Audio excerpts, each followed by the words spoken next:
Hi everyone, आज ये 2 दिसंबर 2025 के current affair static GK question को डिस्कस करते हैं। So let's get started without any further delay.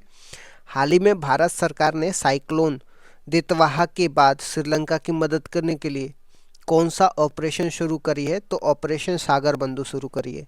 इस चक्रवात से सर्वाधिक प्रभावित देश श्रीलंका था, जहां बाढ़ आई थी, और इस साइक्लोन का नामकरण यमन ने किया था। इसका अर्थ है लैगून। तो दितवाहा का अर्थ क्या होता है? लैगून होता है। ये भी आपको ध्यान में रखना है। राहत सामग्री 27 टन पहुंचाने के लिए आईएनएस विक्रांत और आईएनएस उदयगिरी जहाज़ों का उपयोग किया जाएगा, और इसकी घोषणा भारत के विदेश मंत्री एस जयशंकर प्रसाद ने करी है। प्रश्न संख्या 2 में आ जाते हैं। हाल ही में भारत 2025 से 2029 के लिए किसके एग्जीक्यूटिव बोर्ड में चुना गया है? तो यूनेस्को के एग्जीक्यूटिव बोर्ड में चुना गया है। भारत को 4 साल के कार्यकाल के लिए चुना गया है। यूनेस्को की एग्जीक्यूटिव बोर्ड की बात करते हैं तो इसमें कुल 58 मेंबर होते हैं, और यूनेस्को का मुख्यालय कहाँ पे है? पेरिस में। यूनेस्को के डायरेक्टर जनरल खालिद अल अनानी है, जो मिस्र इजिप्ट के रहने वाले हैं। तो ये भी आपको ध्यान में रखना है। प्रश्न संख्या 3 में आ जाते हैं। हाल ही में 56वें IFFI international film festival of India में film skill of the youth को गोल्ड पीकॉक अवार्ड मिला है। इसका संबंध किस देश से है? तो इसका संबंध वियतनाम से। इस फेस्टिवल का आयोजन गोवा के अंदर हुआ है, और यह 56वें क्रम का था। Golden peacock award best feature film category में दिया जाता है, और यह सबसे महत्वपूर्ण अवार्ड में से एक है। Silver peacock award Marathi film Gondal को प्राप्त हुआ है। यूनेस्को गांधी मेडल नॉर्वे की फिल्म सैफ हाउस को मिला है। वियतनाम की राजधानी की बात करते हैं तो वियतनाम की राजधानी हनोई है, और इसकी मुद्रा क्या है? डोंग है। ये भी आपको ध्यान में रखना। प्रश्न संख्या 4 में आ जाते हैं। Central ground water report board की ग्राउंड वाटर क्वालिटी रिपोर्ट 2025 के अनुसार देश भर में सबसे ज्यादा फैला हुआ प्रदूषक कौन सा है? तो नाइट्रेट है। नाइट्रेट प्रदूषण की बात करते हैं तो इसको कंटेमिनेशन बोलते हैं। भारत में सर्वाधिक राजस्थान में, और इसका मुख्य कारण क्या है? फर्टिलाइजर और सीवेज है। नाइट्रेट की अधिकता से बच्चों में ब्लू बेबी सिंड्रोम नामक रोग होता है। और अन्य प्रदूषक की बात करते हैं, यूरेनियम कंटेमिनेशन सर्वाधिक पंजाब में पाया जाता है। लवणता जिसको सैलिनिटी बोलते हैं, और फ्लोराइड भी राजस्थान में टॉप पर है। लेड सीसा कंटेमिनेशन में दिल्ली टॉप पे है। तो ये भी आपको ध्यान में रखना है। प्रश्न संख्या 5 में आ जाते हैं। हाल ही में भारत सरकार ने MH-60R नेवी हेलीकॉप्टर के लिए किस देश के साथ लगभग 7,900 करोड़ की डील साइन करी है? तो संयुक्त राष्ट्र अमेरिका US के साथ करी है। MH-60R हेलीकॉप्टर को सी हॉक भी कहते हैं। यह डील 7,995 करोड़ की है। यह एक ऑल वेदर हेलीकॉप्टर जो सभी मौसम में काम करने वाला हेलीकॉप्टर है। तो ये भी आपको ध्यान में रखना है। प्रश्न संख्या 6 में आ जाते हैं। प्रतिवर्ष वर्ल्ड एड्स डे कब सेलिब्रेट करते हैं? तो 1 दिसंबर को सेलिब्रेट करते हैं। इसकी शुरुआत की बात करते हैं तो इसकी शुरुआत WHO द्वारा 1988 के अंदर हुई थी। इस बार 2025 की थीम की बात करते हैं तो बाधाओं पर काबू पाना।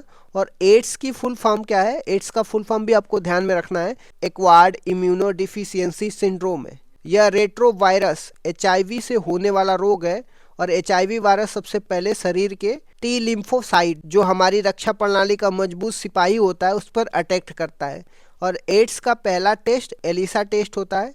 Confirmation test western blot test है। ये भी आपको ध्यान रखना है। भारत में नेशनल एड्स कंट्रोल प्रोग्राम 1992 में शुरू हुआ था। तो ये भी आपको ध्यान में रखना है। प्रश्न संख्या 7 में आ जाते हैं। हाल ही में डेफ ओलंपिक 2025 में भारतीय दल ने पदक तालिका में कौन सा स्थान हासिल करी है? तो 6ठा स्थान हासिल करी है। इसका आयोजन टोक्यो के अंदर 25वें क्रम के रूप में हुआ है।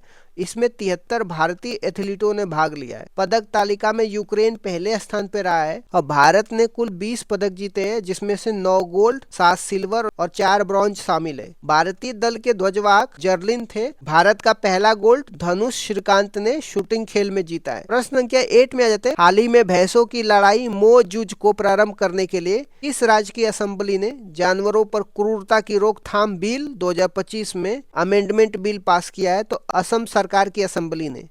मो जूझ का अर्थ होता है भैंसों की लड़ाई होता है। मो का अर्थ होता है भैंसा, जूझ का अर्थ क्या होता है? लड़ाई होता है। यह खेल असम के माघ बिहू फेस्टिवल का हिस्सा है। असम सरकार ने एनिमल क्रुएलिटी प्रिवेंशन एक्ट 1960 में अमेंडमेंट बिल पास करके इस खेल को एक्ट से बाहर कर दिया है।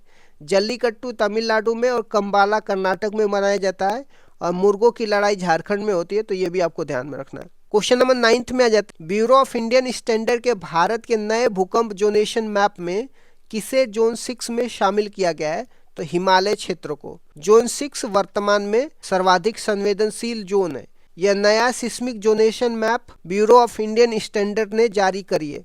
इस मैप के अनुसार भारत में 3/4 आबादी सिस्मिक एक्टिव जोन में रहती है। हिमालयन क्षेत्र को शामिल किया गया है क्योंकि यह नवीन वलित मोरदार पर्वत है। यहाँ इंडियन प्लेट और यूरेशियन प्लेट आपस में टकरा रही हैं। टेक्टोनिक एक्टिविटी जिससे यह मोस्ट सेंसिटिव जोन माना जाता है। प्रश्न संख्या 10 में आ जाते हैं। हाल ही में टेक्नोलॉजी और स्टार्टअप इकोसिस्टम को बढ़ावा देने के लिए मैट्रिक्स पहल किसने लॉन्च करी है? तो महाराष्ट्र ने लॉन्च करी है। मैट्रिक्स का पूर्ण रूप क्या होता है? महाराष्ट्र टेक्नोलॉजी और रिसर्च इंक्यूबेशन एक्सीलेंस। यह पहल मुख्य रूप से टेक्नोलॉजी, रिसर्च, इंक्यूबेशन जो स्टार्टअप के पालन पोषण को बढ़ावा देने के लिए केंद्रित होता है। संयुक्त राष्ट्र महासभा का 80वां सत्र कहाँ और किसकी अध्यक्षता में प्रारंभ हुआ है? 80वां सत्र न्यूयॉर्क के मैनहट्टन द्वीप में प्रारंभ हुआ है और इसकी अध्यक्षता जर्मनी की एनालेना बैरबॉक कर रही हैं। इसे विश्व की लघु संसद भी कहा जाता है। मैत्री 2.0 क्रॉस इंक्यूबेशन कार्यक्रम भारत ने किस देश के साथ शुरू किया है? यह कार्यक्रम भारत और ब्राज़ील के बीच शुरू हुआ है। इसका उद्देश्य स्टार्टअप और नवाचार को बढ़ावा देना ताकि किसानों को मजबूत किया जा सके। भारत की ओर से भारतीय कृषि अनुसंधान परिषद इसमें भाग ले रहा है। यूरोप का पहला exa scale super computer Jupiter कहाँ पे लॉन्च हुआ है? इसे जर्मनी में लॉन्च किया गया है। यह दुनिया का चौथा सबसे तेज और यूरोप का सबसे तेज सुपर कंप्यूटर है। इसकी गति 10⁻18 गणना प्रति सेकंड है। हाल ही में किन देशों ने अंतर्राष्ट्रीय आपराधिक न्यायालय से अपनी सदस्यता वापस ली है? तो इसमें बुर्किना फासो, माली, नाइजर ने अंतर्राष्ट्रीय आपराधिक न्यायालय से हटने की घोषणा की है।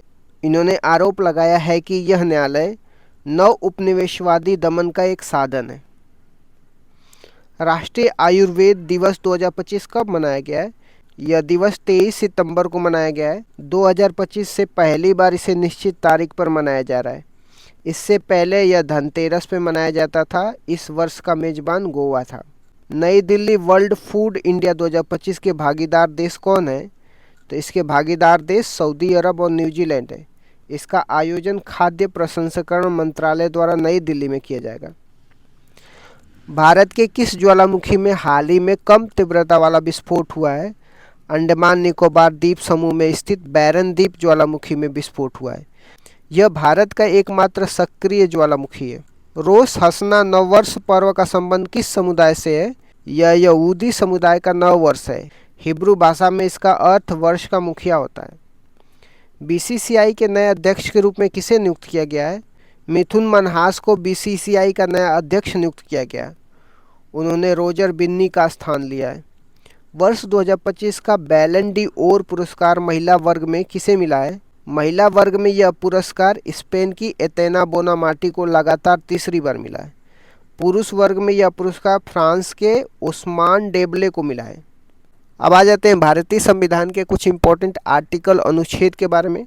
भाग 1 की बात करते हैं। इसमें संघ और उसका राज्य क्षेत्र है जो अनुच्छेद 1 से 4 तक है। अनुच्छेद 1 में भारत का नाम इंडिया जो कि भारत बताया गया है और इसे राज्यों का संघ कहा गया है। संविधान में हिंदुस्तान शब्द का उपयोग नहीं किया गया है। अनुच्छेद 2 में नए राज्यों का भारत में प्रवेश जैसे सिक्किम को शामिल किया गया था। अनुच्छेद 3 में नए राज्यों का निर्माण जो वर्तमान राज्यों की सीमाओं और नामों का परिवर्तन करना।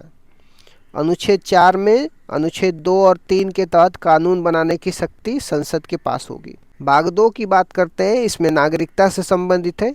अनुच्छेद 5 से लेकर 11 तक नागरिकता सिटीजनशिप से संबंधित प्रावधान दिए गए। अनुच्छेद 9 में यदि कोई व्यक्ति स्वेच्छा से किसी विदेशी राज्य की नागरिकता लेता है तो उसकी भारतीय नागरिकता समाप्त हो जाएगी। अनुच्छेद 11 में नागरिकता संबंधित कानून बनाने की शक्ति संसद के पास है और इसी के तहत नागरिकता संशोधन अधिनियम 1955 आया था। भाग 3 की बात करते हैं जिसमें मौलिक अधिकार दिया है जिसको फंडामेंटल राइट बोलते हैं। अनुच्छेद 12 से लेकर के 35 तक। अनुच्छेद 13 में कोई भी कानून जो मौलिक अधिकारों के असंगत हो वह समाप्त हो जाएगा। यहीं से न्यायिक पुनरावलोकन जिसको जुडिशियल रिव्यू की शक्ति मिलती है। अनुच्छेद 14 में विधि के समक्ष समानता की बात करता है यानी कानून के सामने सभी लोग समान होंगे। अनुच्छेद 15 में धर्म, मूल, वंश, जाति, लिंग, जन्म के आधार पर भेदभाव को रोक लगाने से संबंधित है। अनुच्छेद 16 में लोक नियोजन, सरकारी नौकरियों में अवसर की समानता, इसमें आरक्षण का प्रावधान दिया गया है। अनुच्छेद 17 में अस्पृश्यता छुआछूत का अंत किया गया है। अनुच्छेद 18 में उपाधियों की अंत की बात किया जाता है, जिसमें सेना और एजुकेशनल उपाधियों को छोड़ करके। अनुच्छेद 19 क्लॉज 1 क्लॉज ए में बोलने और अभिव्यक्ति की स्वतंत्रता की बात किया जाता है। अनुच्छेद 21 में प्राण और दैहिक स्वतंत्रता का अधिकार दिया गया है। निजता का अधिकार, राइट टू प्राइवेसी, इसी में शामिल किया गया है। अनुच्छेद 21 ए में 6 से 14 वर्ष के बच्चों के लिए शिक्षा का अधिकार, जिसको 86वें संविधान संशोधन द्वारा 2002 में जोड़ा गया था। अनुच्छेद 23 में मानव के दुर्व्यापार, अनुच्छेद 23 में मानव के दुर्व्यापार और बलात् श्रम, जिसको जबरन मजदूरी बोलते हैं, इस पर रोक लगाने की बात किया जाता है। अनुच्छेद 24 में कारखानों आदि में बच्चों के नियोजन पर प्रतिबंध लगाने की बात किया जाता है। अनुच्छेद 32 की बात करते हैं, संवैधानिक उपचारों का अधिकार दिया है। डॉक्टर भीमराव अम्बेडकर ने इसे संविधान की आत्मा कहा है और इसी के तहत सुप्रीम कोर्ट मौलिक अधिकारों की रक्षा के लिए 5 तरह की रीट जारी करता है। अब आ जाते हैं भाग 4 में। तो भाग 4 में राज्य के नीति निर्देशक तत्व दिए गए, जिसको डीपीएसपी बोलते हैं। अनुच्छेद 36 से लेकर के 51 तक डीपीएसपी के बारे में मेंशन किया जाता है। अनुच्छेद 37 में डीपीएसपी न्यायालय में अपरिवर्तनीय है। इसका मतलब ये है कि फंडामेंटल राइट का उल्लंघन होता है तो आप डायरेक्टली सुप्रीम कोर्ट में जा सकते हैं, लेकिन डीपीएसपी का वायलेशन होने पे आप सुप्रीम कोर्ट में नहीं जा सकते। अनुच्छेद 39 ए में सामान्य न्याय और निःशुल्क विधिक सहायता की बात करते हैं, जिसको फ्री लीगल एड बोलते हैं। अनुच्छेद 40 में ग्राम पंचायतों के गठन की बात किया जाता है।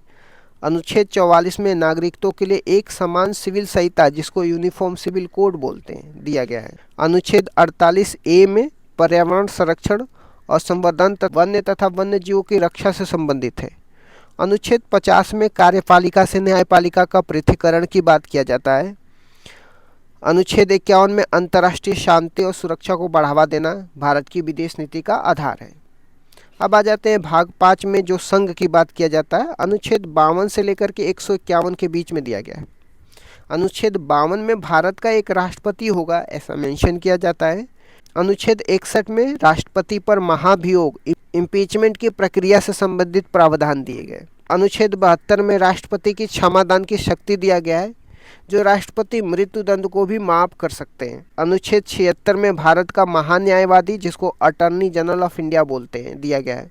आर्टिकल 79 में संसद के गठन की बात किया जाता है, जिसमें राष्ट्रपति, लोकसभा, राज्यसभा को मिला करके संसद बनता है। अनुच्छेद 108 में संसद की संयुक्त बैठक, ज्वाइंट सिटिंग की बात किया जाता है। अनुच्छेद 110 में धन विधेयक, मनी बिल की परिभाषा दिया हुआ है। अनुच्छेद 112 में वार्षिक वित्तीय विवरण, जिसको बजट बोलते हैं, बजट का प्रावधान दिया गया है। अनुच्छेद 123 में राष्ट्रपति की अध्यादेश जारी करने की शक्ति दिया गया है, जिसको ऑर्डिनेंस बोलते हैं। अनुच्छेद 124 में उच्चतम न्यायालय, जिसको सुप्रीम कोर्ट की स्थापना और गठन से संबंधित प्रावधान दिए गए। अनुच्छेद 139 में उच्चतम न्यायालय एक अभिलेख न्यायालय, कोर्ट ऑफ रिकॉर्ड होगा। अनुच्छेद 143 में उच्चतम न्यायालय से परामर्श करने की राष्ट्रपति की शक्ति दी गई है। अनुच्छेद 148 में भारत का नियंत्रक एवं महालेखा परीक्षक की बात करता है, जिसको कैग बोलते हैं, कंट्रोलर एंड ऑडिटर जनरल बोलते हैं। अब आ जाते हैं भाग 6 में, जो राज्य के बारे में दिया गया है। अनुच्छेद 152 से लेकर के 237 तक राज्य के बारे में दिया गया है। अनुच्छेद 153 में राज्यों के राज्यपाल से संबंधित है। अनुच्छेद 161 में राज्यपाल की क्षमादान शक्ति के बारे में दिया गया है और राज्यपाल मृत्युदंड माफ नहीं कर सकते हैं। अनुच्छेद 165 में राज्य का महाअधिवक्ता की बात करते हैं, जिसको एडवोकेट जनरल बोलते हैं। अनुच्छेद 213 में राज्यपाल की अध्यादेश जारी करने की शक्ति दिया गया है। अनुच्छेद 214 में राज्यों के लिए हाई कोर्ट के बारे में दिया गया है। अनुच्छेद 226 में उच्च न्यायालय की रिट जारी करने की शक्ति दिया गया है। अब आ जाते हैं कुछ और महत्वपूर्ण अनुच्छेद के बारे में। भाग 9 में पंचायत से संबंधित दिया गया है, जो आर्टिकल 243 से लेकर 243 ओ तक दिया गया है। अनुच्छेद 243 ए में ग्राम सभा के बारे में बात करता है। अनुच्छेद 243 जी में पंचायतों की शक्तियों के बारे में बताया गया है और टोटल 29 फंक्शनल आइटम है। अनुच्छेद 243 के में राज्य निर्वाचन आयोग की बात करते हैं। पंचायतों के इलेक्शन के लिए राज्य निर्वाचन आयोग का गठन किया गया है, ऐसा अनुच्छेद 243 के में दिया गया है। अब आ जाते हैं भाग 11 की बात करते हैं। अनुच्छेद 245 से लेकर के 263 में दिया गया है। यह संघ और राज्य के बीच के संबंध को बताता है। अनुच्छेद 246 ए में जीएसटी की बात करता है, जिसको वस्तु एवं सेवा कर बोलते हैं। अनुच्छेद 262 में अंतर्राज्यीय नदी जल विवाद की बात करता है और अनुच्छेद 263 में अंतर्राज्यीय परिषद की बात करता है, जिसको इंटर स्टेट काउंसिल बोलते हैं। अब आ जाते हैं भाग 15 में, जो निर्वाचन संबंधित प्रावधान दिया गया है। आर्टिकल 324 से लेकर के 339 ए तक दिया गया है। आर्टिकल 324 में निर्वाचन आयोग इलेक्शन कमीशन के बारे में मेंशन किया गया है। आर्टिकल 326 में वयस्क मताधिकार एडल्ट सफरेज के आधार पर चुनाव की प्रावधान दिया गया है। अब आ जाते हैं भाग 17 के बारे में। अनुच्छेद 343 से लेकर के 351 के बीच में दिया गया है, जो राजभाषा की बात करता है। अनुच्छेद 343 में संघ की भाषा राजभाषा होगी और अनुच्छेद 351 में हिंदी भाषा के विकास के लिए निर्देशन दिए गए। अब आ जाते हैं भाग 18 में। अनुच्छेद 352 से 360 तक दिया गया है। इसमें आपातकाल उपबंध से संबंधित है, जिसको इमरजेंसी बोलते हैं। अनुच्छेद 352 में राष्ट्रीय आपातकाल की बात करता है और अनुच्छेद 356 में राज्यों में संवैधानिक तंत्र की विफलता, इसका मतलब राष्ट्रपति शासन से संबंधित है। अनुच्छेद 360 में वित्तीय आपातकाल से संबंधित है। अब आ जाते हैं भाग 20 में। अनुच्छेद 368, जो संविधान का संशोधन से संबंधित प्रावधान दिए गए। अनुच्छेद 368 में संसद की संविधान संशोधन की शक्ति के बारे में प्रावधान दिया गया। भारतीय संविधान में संशोधन का प्रावधान हम लोग दक्षिण अफ्रीका से लिए। अब आ जाते हैं भारत सरकार द्वारा चलाए गए कुछ प्रमुख ऑपरेशन की बात करते हैं। ऑपरेशन इंद्रावती हैती में चलाया गया था भारत सरकार के द्वारा। ऑपरेशन अजय इजराइल में चलाया गया था। ऑपरेशन देवी शक्ति अफगानिस्तान में चलाया गया था। ऑपरेशन ध्वस्त एनआईए द्वारा ड्रग तस्करी को रोकने के लिए चलाया गया था। ऑपरेशन कामधेनु जम्मू कश्मीर में मवेशी तस्करी को रोकने के लिए चलाया गया था। ऑपरेशन करुणा म्यांमार में चलाया गया था। ऑपरेशन कावेरी सूडान में चलाया गया था। ऑपरेशन गंगा यूक्रेन में चलाया गया था। ऑपरेशन केरल में एंटीबायोटिक के अधिक उपयोग को रोकने के लिए चलाया जाता है। ऑपरेशन दोस्त तुर्की और सीरिया में भूकंप के बाद सहायता के लिए चलाया जाता है। ऑपरेशन सर्वशक्ति की बात करते हैं, तो इसका आंसर अगर पता है आपको तो इसका आंसर आप दीजिए। जीवाणु बैक्टीरिया से होने वाले प्रमुख रोगों के नाम बताइए। जीवाणु से होने वाले रोग प्लेग, डिप्थीरिया, तपेदिक टीबी, काली खांसी, टिटनेस, टाइफाइड, कुष्ठ रोग, न्यूमोनिया, हैजा, सिप्लिस, गोनेरिया है। काली मौत किस रोग को कहा जाता है? तो काली मौत प्लेग को कहा जाता है। टीबी तपेदिक से संबंधित महत्वपूर्ण तथ्य क्या है? तो टीबी के लिए बीसीजी बेसिलस कोलमेट गुरीन का टीका लगाया जाता है। भारत सरकार का लक्ष्य 2025 तक टीबी को खत्म करना है। टिटनेस रोग को और किन नामों से जाना जाता है? तो टिटनेस रोग को लॉकजा, जिसको जबड़ा लॉक होना या धनुष्टाकार रोग भी कहा जाता है। टाइफाइड की जांच के लिए कौन सा टेस्ट है? टाइफाइड की जांच, जिसे मियादी बुखार भी कहते हैं, इसकी जांच के लिए विंडोल टेस्ट किया जाता है। हैजा रोग किस जीवाणु से होता है? इसमें शरीर का कौन सा अंग प्रभावित होता है? हैजा विब्रियो कोलेरी नामक जीवाणु से होता है। इसमें उल्टी दस्त होते हैं और आंतें प्रभावित होती है, जिसका इलाज के लिए ओआरएस का घोल दिया जाता है। रेबीज रोग को अन्य किस नाम से जाना जाता है? तो रेबीज रोग को हाइड्रोफोबिया कहते हैं, क्योंकि इसमें मरीज को पानी से डर लगता है। इसके टीके की खोज लुईस पास्चर ने की थी। चिकन पॉक्स, जिसको छोटी माता कहते हैं, किस वायरस से होता है? चिकन पॉक्स वेरिसेला वायरस से होता है, जिसमें शरीर पर लाल दाने हो जाते हैं। डेंगू किस मच्छर से फैलता है? इसमें कौन सी चीज़ की कमी हो जाती है? डेंगू एंडीज इजिप्टीज मच्छर से फैलता है।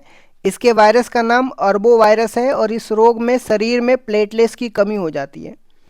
भारत पोलियो मुक्त कब घोषित हुआ है? भारत 2014 में पोलियो मुक्त घोषित कर दिया गया था। एड्स किस वायरस से होता है? इसके लिए कौन सा टेस्ट किया जाता है? एड्स ह्यूमन इम्यूनोडिफिशियंसी वायरस से होता है। इसकी जांच के लिए शुरुआती टेस्ट में एलिसा टेस्ट और कंफर्मेशन के लिए वेस्टर्न ब्लॉट टेस्ट किया जाता है। स्वाइन फ्लू और बर्ड फ्लू के वायरस का नाम क्या है? स्वाइन फ्लू के वायरस का नाम H1N1 वायरस है। बर्ड फ्लू के वायरस का नाम H5N1 है। प्रोटोजोआ से होने वाले रोग कौन से हैं? तो प्रोटोजोआ से होने वाले रोग पायरिया, कालाजार, मलेरिया, पेचिस और सोने की बीमारी, अनिद्रा रोग आते हैं। मलेरिया रोग का वाहक कौन है और इसमें कौन सी दवा दी जाती है? मलेरिया रोग का वाहक मादा एनाफिलीज मच्छर है और इसका कारण प्लाज्मोडियम परजीवी है। इसमें शरीर का आरबीसी, जिसको लाल रक्त कोशिकाएं बोलते हैं, प्रभावित होती है और इसकी दवा कुनैन है। कवक, जिसको फंगस बोलते हैं, कवक से होने वाले रोग कौन से हैं? कवक से होने वाले रोग गंजापन, दाद, दमा, खाज, खुजली और एथलीट फूट जैसे रोग होते हैं। हीमोफीलिया और वर्णांधता, कलर ब्लाइंडनेस कैसे रोग है? यह दोनों अनुवांशिक रोग है जो एक पीढ़ी से दूसरी पीढ़ी में जाते हैं। हीमोफीलिया को शाही रोग भी कहते हैं, इसमें रक्त का थक्का नहीं जमता है। वर्णांधता में व्यक्ति रंगों में भेद नहीं कर पाता है। इन दोनों रोगों की वाहक महिलाएं होती है। आ जाते हैं कुछ इंपॉर्टेंट करेंट अफेयर के बारे में। अंतर्राष्ट्रीय इलेक्ट्रोटेक्निकल आयोग आईईसी की 89th आम बैठक का आयोजन कहाँ पे हुआ है?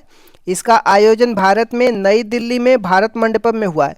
भारत चौथी बार इसकी मेजबानी कर रहा है और इस आयोग की स्थापना 1906 में लंदन में हुई थी।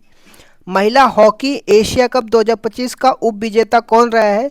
महिला हॉकी एशिया कप 2025 का उप विजेता भारत रहा है और इसका विजेता और मेजबान देश चीन था। अंतर्राष्ट्रीय लोकतंत्र दिवस हर साल 15 सितंबर को मनाया जाता है। भारत का सबसे बड़ा वीर सावरकर खेल परिसर का उद्घाटन कहाँ पे किया गया है?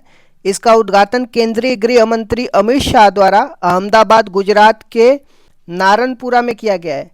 हाल ही में भारतीय नौसेना में शामिल किए गए पनडुब्बी रोधी युद्धपोत का नाम क्या है?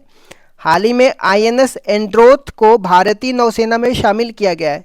यह एक एंटी सबमरीन युद्धपोत है जिसका उद्देश्य हिंद महासागर में चीन को प्रति संतुलित करना होता है। हॉर्नबिल महोत्सव किस राज्य का त्यौहार है और इसे हाल ही में कौन सा पुरस्कार मिला है? हॉर्नबिल महोत्सव नागालैंड का प्रसिद्ध त्यौहार है। इसे सांस्कृतिक संगीत और नृत्य के लिए सिल्वर बनियान अवार्ड प्रदान किया गया है। दिमाग खाने वाले अमीबा अमीबिक मेनिंगोएन्सेफ्लाइटिस के मामले किस राज्य में सामने आए हैं? इस बीमारी के मामले केरल में सामने आए हैं। यह अमीबा मीठे पानी के स्रोतों में पाया जाता है और दिमाग को प्रभावित करता है। हाल ही में किस राज्य के पूर्व मुख्यमंत्री डीडी लपांग का निधन हुआ है? तो डीडी लपांग मेघालय के 4 बार मुख्यमंत्री रह चुके हैं जिनका 91 वर्ष की आयु में निधन हो गया है। 77वें प्राइम टाइम एमी अवार्ड 2025 का आयोजन कहाँ पे किया गया है? इसका आयोजन लॉस एंजल्स यूएसए के पीकॉक थिएटर में हुआ है। यह पुरस्कार टेलीविजन, नाटक और ड्रामा के क्षेत्र में दिए जाते हैं। जनगणना 2011 का देख, भारत में जनगणना की शुरुआत कब हुई थी? तो 1872 में हुई थी और उस समय वायसराय कौन थे? मायो। वैज्ञानिक आधार पर या दशकीय आधार पर जनगणना की शुरुआत कब हुई थी? 1881 में हुई थी और उस समय रिपन वायसराय थे और यह तय किया गया कि हर 10 वर्ष के अंतराल में जनगणना होगी। जनगणना कराने वाले सर्वोच्च अधिकारी को क्या कहते हैं? जनगणना आयुक्त बोलते हैं या कमिश्नर बोलते हैं। भारत के पहले जनगणना आयुक्त कौन थे? डब्ल्यूसी प्लाउंटेन। 2011 की जनगणना क्रम में कौन से नंबर की गणना थी? तो 15वें नंबर की थी। स्वतंत्र भारत की 1951 से यह कौन से नंबर की जनगणना थी? तो 7वें नंबर। दशक के आधार पर 2011 की जनगणना का क्रम कौन सा था? तो 14वां था। किस दशक को महाविभाजक का दशक कहते हैं और क्यों कहते हैं? 1911 से 21 के दशक को महाविभाजक का दशक बोलते। इस दशक में जनसंख्या बढ़ने के बजाय कमी आई थी क्योंकि अकाल महामारी के प्रकोप के कारण जनसंख्या वृद्धि न्यूनतम दर रही थी। वर्ष 1921 को महाविभाजक का वर्ष भी बोलते। 2011 की जनगणना के समय आयुक्त कौन थे? चंद्रमौली साहब थे। 2011 की जनगणना का आदर्श वाक्य क्या था? हमारी जनगणना हमारा भविष्य, आवर सेंसस आवर फ्यूचर। 15वीं जनगणना 2011 के तहत भारत की जनसंख्या कितनी थी? तो 121.09 करोड़ थी और ये चीन के बाद दूसरा था, लेकिन वर्तमान में भारत पहले स्थान पे आ चुका है। 2001 से 2011 के बीच में दशकीय वृद्धि कितनी हुई है? 17.7% हुई। 2011 की जनसंख्या के अनुसार महिलाओं की जनसंख्या कितनी परसेंट थी? 48.53% थी। 2011 की जनगणना के अनुसार पुरुषों की जनसंख्या कितनी थी? तो 51.47% थी। क्षेत्रफल के अनुसार सबसे बड़ा राज्य कौन सा है? राजस्थान है और पहले स्थान पे मध्य प्रदेश था। छत्तीसगढ़ के अलग होने के बाद राजस्थान टॉप पे आ गया। क्षेत्रफल के अनुसार सबसे छोटा राज्य कौन सा है? गोवा है। क्षेत्रफल में सबसे बड़ा केंद्र शासित प्रदेश कौन सा है? लद्दाख है। क्षेत्रफल में सबसे छोटा केंद्र शासित प्रदेश यूनियन टेरिटरी कौन है? लक्षद्वीप है। सर्वाधिक जनसंख्या वाला राज्य कौन सा है? उत्तर प्रदेश है। भारत की जनसंख्या का कुल 16.51% केवल उत्तर प्रदेश में है। इसके बाद महाराष्ट्र 9.28% है, बिहार 6.8% है, पश्चिम बंगाल 7.5% है। न्यूनतम जनसंख्या वाला राज्य कौन सा है? सिक्किम है। सिक्किम की जनसंख्या भारत की कुल जनसंख्या का 0.05% है। उसके बाद मिजोरम का 0.09%, अरुणाचल प्रदेश का 0.11%, गोवा का 0.12% है। सर्वाधिक दशकीय वृद्धि वाला राज्य कौन सा है? मेघालय है। मेघालय में 27.9% की वृद्धि दर्ज की गई, जबकि भारत की औसत दशकीय वृद्धि 17.7% थी। न्यूनतम दशकीय वृद्धि ऋणात्मक वाला एकमात्र राज्य कौन सा है? नागालैंड है। नागालैंड में जनसंख्या बढ़ने के बजाय -0.6% की कमी आई थी। 2011 के जनगणना के अनुसार भारत का जन घनत्व कितना है? तो 382 व्यक्ति पर किलोमीटर स्क्वायर। सर्वाधिक जन घनत्व वाला राज्य कौन सा है? बिहार है। बिहार में 1106 लोग प्रति वर्ग किलोमीटर स्क्वायर में रहते हैं। न्यूनतम जन घनत्व वाला राज्य कौन सा है? अरुणाचल प्रदेश है। अरुणाचल प्रदेश में केवल 17 लोग प्रति किलोमीटर स्क्वायर में रहते हैं। सर्वाधिक जनसंख्या वाला यूनियन टेरिटरी कौन है? दिल्ली है। न्यूनतम जनसंख्या वाला यूनियन टेरिटरी कौन है? लक्षद्वीप है। भारत में सर्वाधिक जनसंख्या वाला घनत्व वाला क्षेत्र राज्य या यूटी कौन सा है? तो दिल्ली है। दिल्ली का जन घनत्व बिहार की तुलना में 10 गुना अधिक है।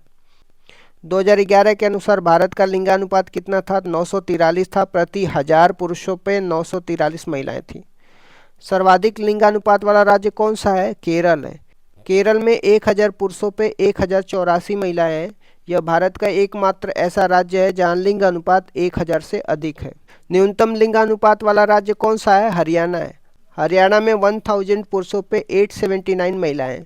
0 से 6 वर्ष आयु वर्ग के बच्चों का बाल लिंगानुपात में कौन सा राज्य टॉप पे है? अरुणाचल प्रदेश है, जिसमें अरुणाचल प्रदेश 972 है। 0 से 6 वर्ष आयु वर्ग के बच्चों का बाल लिंगानुपात में कौन सा राज्य न्यूनतम है? हरियाणा है, 834 है इसकी संख्या। 2011 में भारत की साक्षरता दर कितनी रही है? 73% रही है। पुरुषों की साक्षरता दर 80.09% और महिलाओं की साक्षरता दर 64.6% थी। सर्वाधिक साक्षरता वाला राज्य कौन सा है? केरल है और यहाँ पे 94% साक्षरता है। न्यूनतम साक्षरता वाला राज्य कौन सा है? बिहार है, यहाँ पे 61.8% है। सर्वाधिक ग्रामीण जनसंख्या वाला राज्य कौन सा है? हिमाचल प्रदेश है। हिमाचल प्रदेश की 90% जनसंख्या गाँव में रहती है। सर्वाधिक नगरीय जनसंख्या वाला राज्य प्रतिशत के अनुसार कौन सा है? तो गोवा है। यहाँ पे 62.2% जनसंख्या शहर में रहती है। सर्वाधिक नगरीय जनसंख्या वाला राज्य संख्या के अनुसार कौन सा है? महाराष्ट्र है।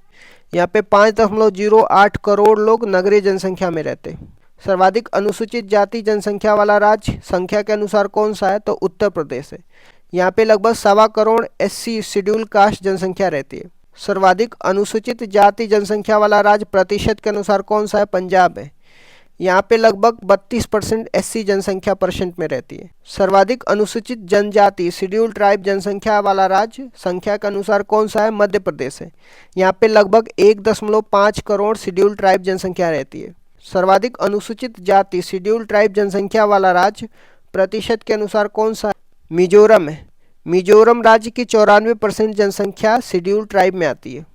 आ जाते हैं संविधान की प्रमुख अनुसूचियाँ और अनुच्छेद के बारे में। संविधान सभा की पहली अनुसूची में क्या लिखा है? तो संविधान सभा की पहली अनुसूची में 28 राज्य और 8 यूनियन टेरिटरी के बारे में लिखा है। दूसरी अनुसूची किससे संबंधित है? वेतन भत्ते और पेंशन का जिक्र किया गया है। तीसरी अनुसूची किससे संबंधित है? शपथ संबंधी उल्लेख है। चौथी अनुसूची किससे संबंधित है? राज्यसभा की सीटों का उल्लेख चौथी अनुसूची में। पांचवी अनुसूची किससे संबंधित है? अनुसूचित जाति और अनुसूचित जनजाति शेड्यूल कास्ट और शेड्यूल ट्राइब क्षेत्रों के प्रशासन से संबंधित है। छठी अनुसूची में किन 4 राज्यों के जनजातीय प्रशासन का उल्लेख है? असम, त्रिपुरा, मेघालय, मिजोरम। सातवीं अनुसूची किससे संबंधित है? केंद्र और राज्य के बीच शक्ति का बंटवारा दिया गया है, जिसमें संघ सूची, समवर्ती सूची और राज्य सूची दिया गया है। आठवीं अनुसूची में कितनी भाषाएं का उल्लेख किया गया? आठवीं अनुसूची में 22 भाषाओं का उल्लेख किया गया। मूल संविधान में 14 भाषाएं थी। 21वां संविधान संशोधन करके सिंधी जोड़ा जाता है। 71वां संविधान संशोधन करके नेपाली, मणिपुरी और कोंकणी को डाला जाता है। 92वां संविधान संशोधन करके बोडो, डोंगरी, संथाली, मैथिली को जोड़ा जाता है।